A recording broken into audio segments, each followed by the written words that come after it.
Ada kabar gembira nih buat kalian yang nungguin vaksin Nusantara kapan bisa digunakan. Walaupun belum melewati uji klinis tahap ketiga, tapi sekarang vaksin Nusantara sudah boleh diakses oleh Kemenkes loh. Menurut update berita dari media Pikiran Rakyat, warga negara Indonesia yang berminat menggunakan vaksin Nusantara sudah bisa mengaksesnya.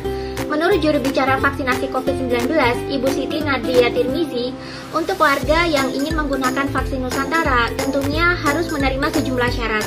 Sebelum disuntikkan ke tubuh penerima vaksin, warga harus memahami dulu segala resiko dan efek samping yang bisa ditimbulkan oleh vaksin Nusantara ini.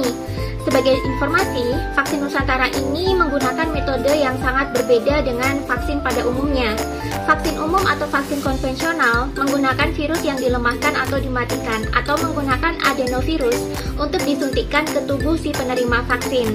Setelah disuntikkan, harapannya virus atau adenovirus tadi bisa merangsang tubuh untuk membentuk antibodi melawan virus COVID yang sesungguhnya. Sedangkan untuk vaksin Nusantara ini berbeda. Vaksin Nusantara tidak menggunakan virus yang dilemahkan atau dimatikan, ataupun menggunakan adenovirus yang disuntikkan ke dalam tubuh.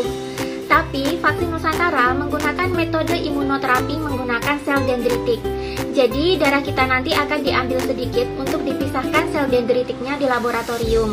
Setelah itu sel dendritik ini dikenalkan dengan virus COVID di sebuah wadah khusus.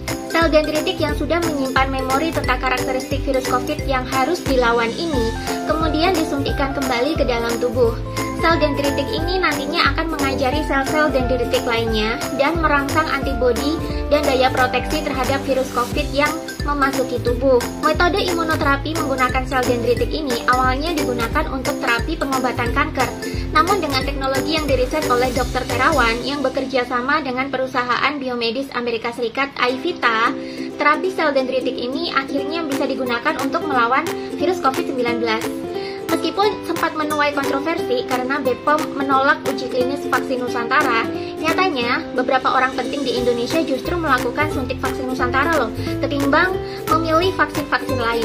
Beberapa orang yang memilih vaksin Nusantara, diantaranya ada Ibu Siti Fadila Supari, mantan Menkes era Presiden SBY, Kepala Staf Kepresidenan Jenderal Muldoko, Anang Hermansyah dan Ashanti, beberapa relawan yang dikomandani Dahlan Iskan, dan anggota DPR Adian Napitupulu.